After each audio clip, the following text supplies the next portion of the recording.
Welcome back to another Raid Shadow Legends video with Blazing Corp. We are going to be taking a look at HURNDIG today. After we've done the fusion, we built him up here. He's about a couple levels shy of 60 here, but we thought we should take a look and see where in the mid game he makes sense to use here. So let's take a gander at HURNDIG next.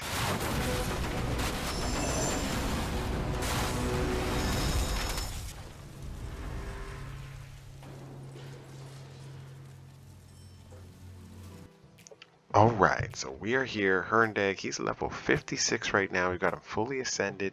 What I have him in currently is full perception gear, as that is kind of the best gear that I had lying around that I could put on him.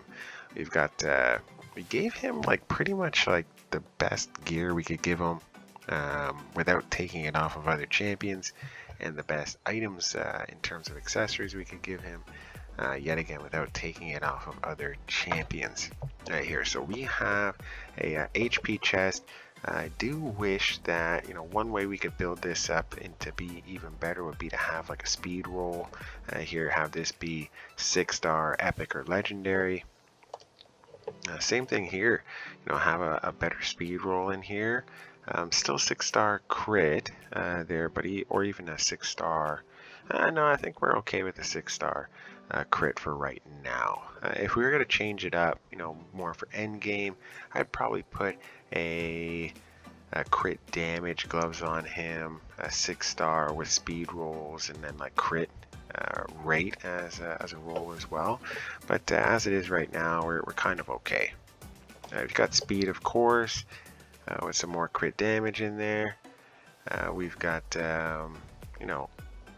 really what I want to see with all of these rolls would be just speed rolls here as much as possible, along with accuracy. So I tried to build him with as many stats as I could. He's pretty stat hungry, I do have to say. He's very similar in how you build him to Astralon. So one thing I did want to get him was a decent amount of health points, so 40,000, 3,000 attack, 2,200 defense there. One way I could have gone just with the gear that I have, I could have made this lower and this higher, but it wouldn't have served the purpose. He's got really good multipliers, so 3,000 seems to be pretty good, and he can hit decently hard with the 3,000. Here, 100% crit rate, 201 speed, so it's nice that I got up to 200, considering I don't have that much gear with speed rolls, and then 170 crit damage. Definitely would have loved that to be around 250, 260, but beggars can't be choosers. Beggars can't be choosers. Bon appetit. Yeah, man. Right, so 98 resistance and a 303 accuracy. I did have the opportunities to take this up to around almost closer to 400 actually, and then bring this down roughly about 20, and I chose to go with the speed route and have a little bit less accuracy. I think when we re-kit him for more like crazy end game content, we're gonna have to make this right around that 400 mark on that end, but I just didn't want to lose the speed with the way my gear was rolling. So you kind of see how he's set up. He's got we're working on his masteries, but we're gonna run him without masteries.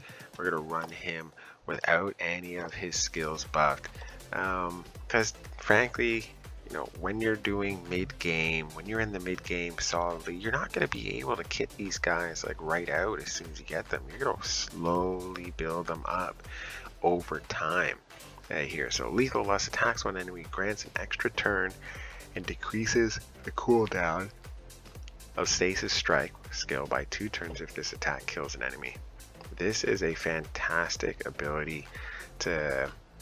I do wish he used this ability to kill spiders, to tell you the truth, because then he'd just always be bringing down his Stasis Strike, which is attacks one enemy, fully depletes the target's turn meter, Will also attack all enemies if the first attack is critical. This AoE attack has a 100% chance when buffed, placing a 25% weaken debuff for 2 turns. Will also place HP burn debuff for 2 turns after the attack on the enemies whose turn meters are below 30%. That's kind of nice. Wish it was more like 50, because this is ridiculously hard to get on. But if you have the right setup, you know, it can be done. Like if you put him behind someone like, at least in, you know, my thought would be, you know, with Deacon there, as well as Allure, this could become a very consistent HP burn debuff. Now, Arcane Tempest attacks all enemies, 100% chance when buffed here of placing a 60% decreased defense debuff and decreased accuracy debuff for 2 turns. That's a really good skill. Personally, when this guy is fully kitted here, I think he can do an excellent job of not only, you know, a ridiculous amount of damage, but also debuffing people. Because he literally has 2, 3, 4 debuffs in his kit here, and you know, I think that's a good solid way to go. Obviously, with his passive, he's going to fill champions turn meter by 10% every time their hit occurs once per hit, so he's constantly going to be out of sync with other champions. So actually, it might actually have served him well to be lower speed, actually. I wonder if that might help. Also fills this champion's turn meter by 20% whenever an ally dies, so that's kind of nice. Would be nice if this particular skill was on a champion that actually revives, because that would be cool. Here, maybe they'll do that down the line for somebody.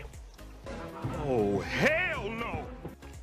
But as it is, pretty good skill right now for this particular champion. I do like him here.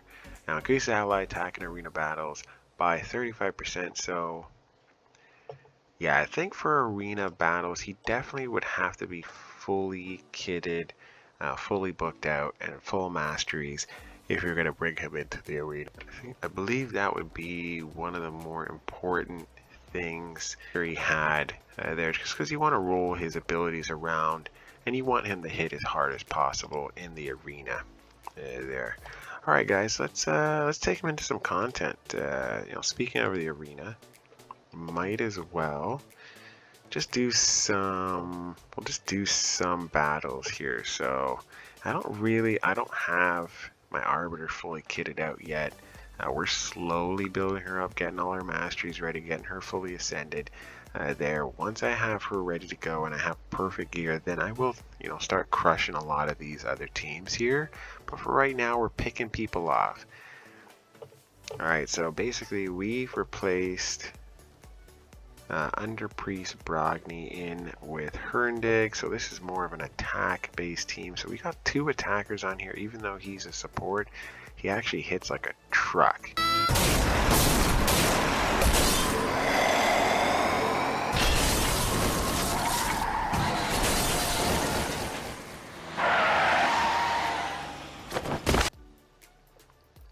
Still the Drake's in here in case anyone gets messed up. She can pick them up.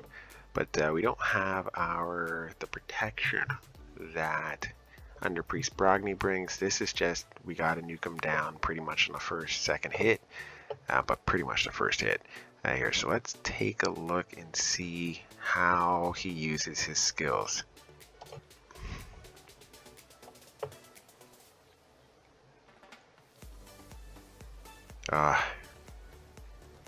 Man, really should fix her. Oh my goodness, this is not gonna be good.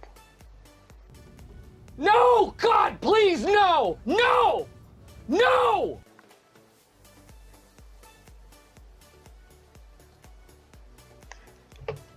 Yeah, I should probably put this as a fixed team, because Madame C.RATE should have done her A3 first, and she did her A2 first. Not cool. Kind of messed us up here, but should still be okay here in terms of the win. Now we did see HURNDIG put on HP burn here as he took the full turn meter. So that was pretty good. He does hit hard, which is really nice. There, you don't really have anyone who's as fast as him hitting as hard as he is. There, at least in my stable of teams. Yeah, so I do like his ability to just output damage. There, yeah, 134, really nice. Even though Madame C.RATE didn't do her job there. Alright, so let's see if we can... Should we go against this team? Yeah. Let's see if we can fix Madame C.RATE here to a team. So let's do here. What do? So we're gonna have him. We will get her suited up, but not right now. So we can get, where's Madame C.RATE? We'll get HURNDIG, and we will get, so of the drakes, my precious.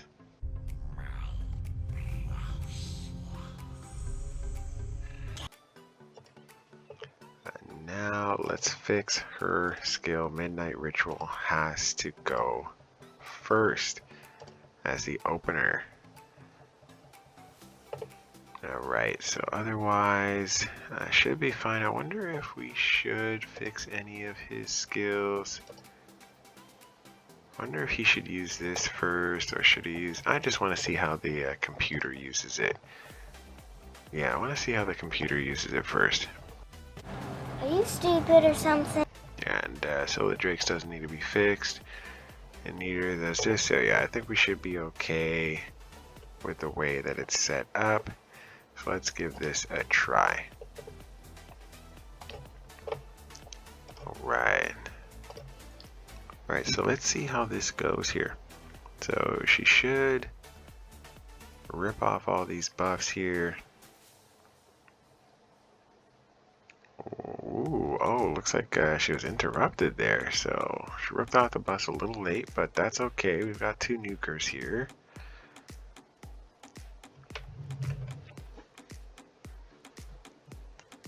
Alright, so some True Fears out. Let's see if we can get HURNDIG back up. There we go. See if we can get him to go. Alright, so HURNDIG should go next here. Let's see how hard he hits. Hit pretty hard. There, so that was his A3. He did his A2 first. It was A3. Put on the HP burn. And yeah, he hits pretty hard. I don't mind him. There, I think I would fix him to put his A3 first rather than his A2. But I guess he wants to put out defense down and decrease accuracy. Actually, it's not a bad thing to put out decrease accuracy there, just in case you don't have enough burn to kind of nuke him the first time, especially with the team with Seer on it. If you can get that decrease accuracy down, she can't rip off all those buffs that you have. So that's actually not a bad skill to use first. Alright, let's keep going. Let's see if we can find somewhere else, someone else here in this group. Although, let's see. We might get killed here, but let's give it a shot. Yeah, we might get killed here. Yeah, there's a lot of health in that other team there, but not a lot of speed, so we should be able to get off our abilities here. So yeah, he did his A2 again, so he really likes his A2, but actually sets up nicely the other champions here now. He definitely can't take a hit, but he can give it out real nice.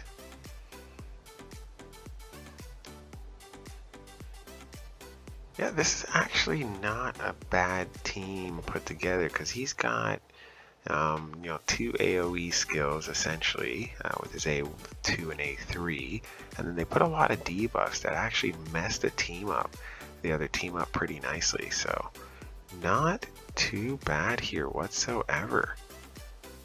Yeah, not too bad here whatsoever. Pretty impressive. I wonder if they could take down this particular team here. Really worried about Krisk. Yeah, really worried about Chris. They've got probably a decent amount of resistance here. Let's just give it a shot and see. See if they can punch above their weight here. Alright, so got massive shields on. We gotta rip those off. So the rip was good. He's probably gonna do his A2 first. Yeah, so decrease accuracy. Didn't do much of the decrease accuracy. They're still dropping tons of debuffs on us here. So, although no one really has high resistance on this particular team. But let's see. We really got to get Scylla the Drakes out of there. So at least he was able to take that hit. We don't really have protection like we normally do with Under Priest here. Yeah, we gotta get the Drakes out of here. Alright, so at least she's stunned up there. Come on, let's get this. Yeah, okay, good. Come on, Syl. Put Syl down. If we can put Syl down, we got this in the bag. Here, come on, come on, come on. No, she got it. She got up. Who's that? It's Blind Seer. So we gotta get her down here. We gotta get Blind Seer out of here.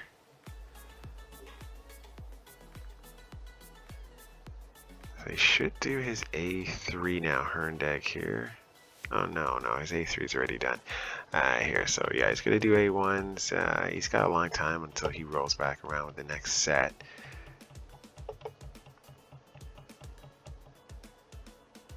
So we definitely gotta get Blind Seer out of here. So we gotta roll our abilities back around and put her in the ground. Should be able to put her in the ground with this ability. Good. Now it's like just us versus Chris. This should be a win. Might take a little bit here, but should get the job done.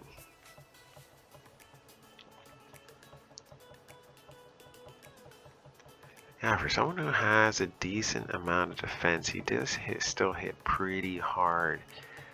Here, especially since he's a void champion there. But man, this Chris has got a lot of defense on him. Because normally his A1 would be hitting for about 20,000-25,000. Even so, the Drake's A1 would be hitting, right around that 19,000-20,000 mark. So yeah, that Chris had a lot of defense. So yeah, pretty impressive win there. We did hit above our weight there, so that was nice to see that we performed pretty well there. Yeah, would I say this is kind of a victory for him? Yes, definitely a victory on that side of things. Alright, next we are going to do the dragon. Alright, so here we have HURNDIG in stage 24. Stage 25 doesn't make sense because he's going to be negative affinity, so it's pretty much everyone that I have here. So we're going to run him in stage 24, where he'll be well served on this end. So let's give this a run. So basically, I would be wondering why I'm running this team. Well, Underpriest Brogni for sustain, their reflect damage. Both Deacon and Astralon as control there. They both have the ability to stuns there, and so does the Drake. So lots of stuns in this particular team. Here we've got turn meter control in both Astralon in his masteries there, but mostly going to be turn meter control from Deacon. There with his lots of extra turns, and on the A3 for Statis Strike with HURNDIG that fully depletes turn meter. So pretty nice abilities there. I think this team actually synergizes really well here if you happen to have all these champions. And then Underpriest Brogni's key here because he's going to keep everyone alive if any of these ads are able to take a turn.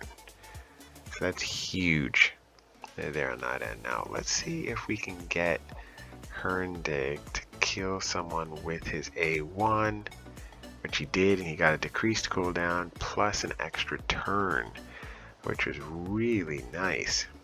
Totally forgot that he got the extra turn. So basically, if you have him fully kitted there, he could literally go A1, now Stasis Strike, into his A1, get an extra turn, so hit his A1 again, decrease, especially if he's killing people, decrease Stasis Strike again, and literally just be Stasis Strike A1, Stasis Strike A1, or Stasis Strike A1, A1, Stasis Strike. It's be pretty brutal ability there. Way to like roll his abilities around. If he's fully kitted, of course. So, which he is not right now here for me. Doesn't even have masteries on. So, the fact that he's holding his own in this content, and he's not hitting super hard with the build that we have, but he is doing his job, and that's the main thing there, just to do his job and make sure that damage is put out, ads are controlled, and he's controlling turn meter, he's hitting hard, he's putting his debuffs out so that this can go faster. And it's super important that this goes a little bit faster, because you don't want to be sitting here all day.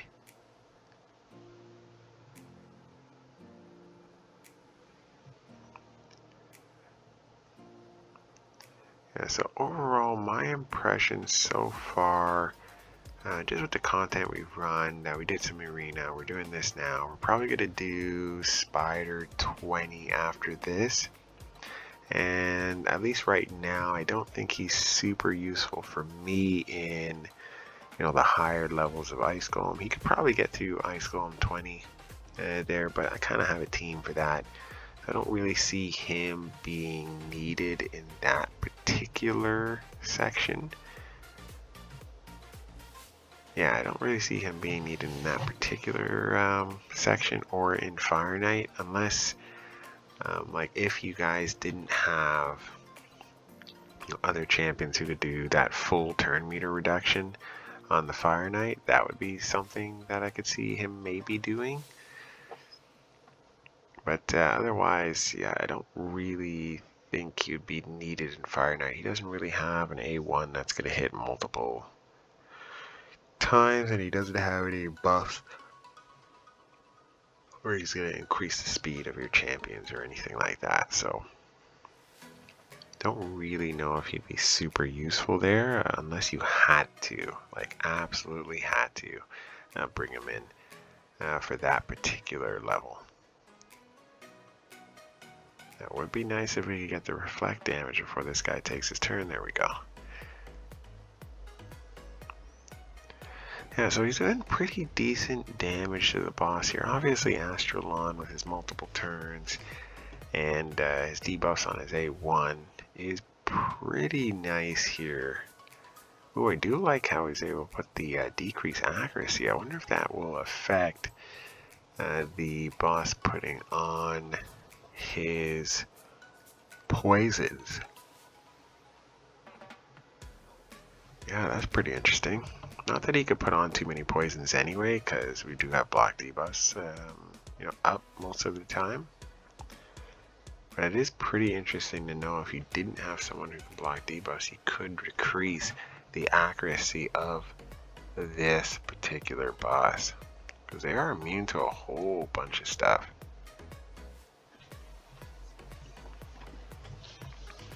Now I can see decrease accuracy being pretty important in like some Doom Tower content. Now like versus the Griffin, for instance, there if you have the right stats on HURNDIG. HURNDIG's definitely super stat hungry. Yeah, I think I'd want to increase his defense and increase his HP up to like 50,000 there. Just to make sure he stays alive, because he doesn't take a hit well. just from what I've seen so far. But maybe even running him with, you know, just different team composition. So running him with like someone like Iron Brago, where you could, you know, artificially with Iron Brago's passive build up his defense would be a pretty nice way to go. Yeah, I think running him with someone like Iron Brago would definitely give him a little bit more juice in the defensive department. And then obviously the defense up works really nicely there as well.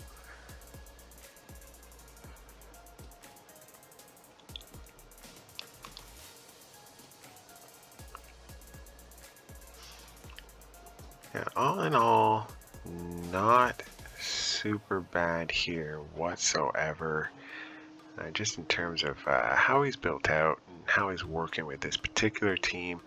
Obviously running, you know, level 21 to level 25 content does take a little bit longer here, especially if you're in the mid game and you don't have just, you know, ridiculously overpowered champions there, which I just don't have overpowered champions. I have very stable builds, so champions can make it through content, they can take hits there, and that's super important to me, that sustain is top of mind when I'm building out most of my champions, even my attack-based champions.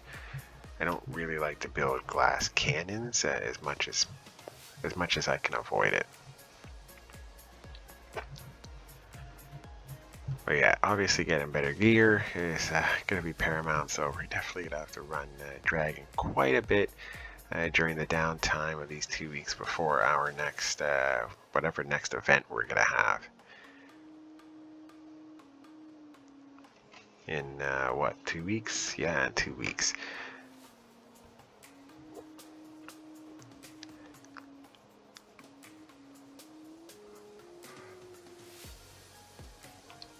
I do wonder which champion they're going to bring out next. You know, if it'll be a game-changing champion like Under Priest Brogni for me, there, or if it'll just be like a, you know, another attack-based champion that, you know, I'll get. Like, I'm definitely gonna do the event here, but you know, much like HURNDIG, he's not really going to do a huge amount to change my account, other than probably faction wars and, you know, bringing them into like, you know, decent little content like this, or like what we're going to look at next, which is Spider.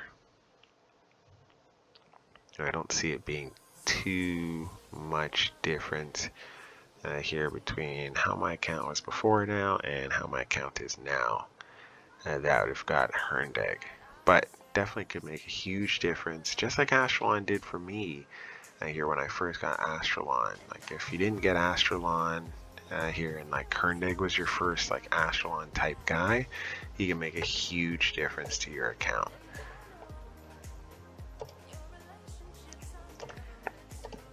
So not in any way, shape, or form the fastest time, but just kind of gets through it.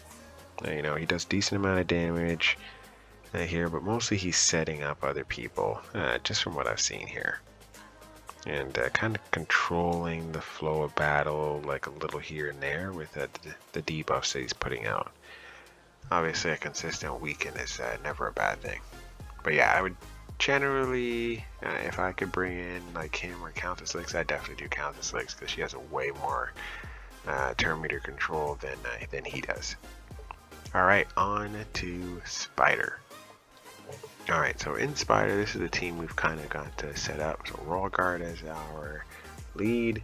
We got HURNDIG off to the side with Bad Alcazar and Madame Series, of course, and then our A1 superstar for Spider, who is basically miscreated monster. Basically, how I wouldn't really take him past stage 20, to tell you the truth. Anything stage 21 and beyond, I'm going to have to use Dexstar Blood Twin, who I'm going to have, I believe, in 8 days now. So it's been a long time. We've been slowly trying to get him, and we're going to have him soon. We're going to build him out really quickly. I've kind of got I've got a 6-star foods waiting for him, or 5-star food waiting for him. There we've got, I don't have gear waiting for him, at least from what I know, but we'll make sure we find something that we can put on him, because he's going to be super important for progression to stage 25 Spider.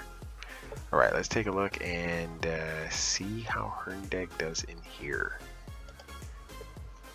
Alright, so reason for this team, we really want HURNDIG to supplement the damage of Royal Guard by putting out his A3 here, that is going to hopefully put on as many HP burns as possible. Obviously, you could better supplement this and make sure the HP burns get out by, you know, having, I would say, you know, instead of maybe Bad L here, putting like a, what's her name? What is your name? I told you It doesn't matter what your name is! Vayne? No. I can't remember her name, but she does an A. Like anyone who would do a, so you can see there, like all the damage she's taken from the HP burns. He's taking a lot of damage from the HP burn. So the HP burn does quite a bit of damage here. You can see the tons and tons of damage that's going every time one of these ads goes. So one goes and they all take quite a bit of damage.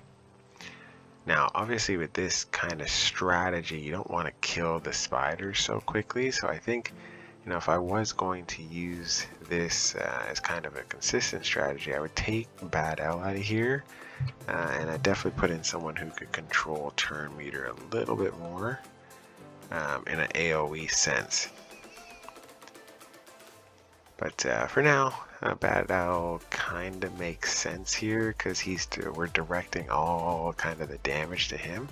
But yeah, I think if once we get Dexter Blood Twin, he'll take over for Bad L in this particular position here, and like, no real need to actually make Dexter Blood Twin super fast here. I think, like, you know, 160 to 185 speed, anywhere in between there would be good, as you know, he's kind of want the shield to stay on him, and Misgraded wants to just keep reapplying the shield, and him to take as many hits as possible so he can get more HP burn out. But yeah, you can see this HP burn strategy is done pretty well here, because it's a potential AoE HP burn, which is rather nice.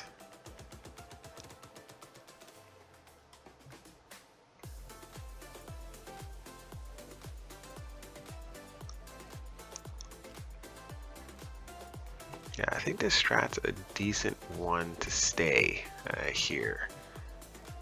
Now, obviously, you can't use this past stage 21 unless you have the requisite champions here with HURNDIG. But yeah, overall, like up to 20, like he's gonna carry you up to 20. You know, so long as you have HP burn, like a HP max enemy HP champion, and then HURNDIG, and then someone to shield you up, you're in great shape. Yeah, there you can see he did quite a significant amount of damage there. Obviously, Bad L does quite a bit of damage there too, and you know, quite a bit of healing here as well. And would I even bring him in anywhere else here? Obviously, you can bring him into Minotaur's Labyrinth here. Might as well run one of these while we're kind of wrapping up our thoughts on HURNDIG here. So overall, HURNDIG is a solid champion. I believe he could be effective pretty much everywhere. I've tried him in a few instances in Doom Tower, and he's performed really well here. So I definitely think he could be, you know, quite significant there if you were to build the right teams around him. You definitely would have to have, you know, people who could protect him here. Now, one thing I did not think about, actually, in terms of synergy, he could synergize really well with a lot of the dwarves here, especially like who you're seeing here on in Torment, because Torment does have an ability. If he freezes and then HURNDIG's able to put out HP burn there, then Torment's gonna literally be using his A1 like a lot.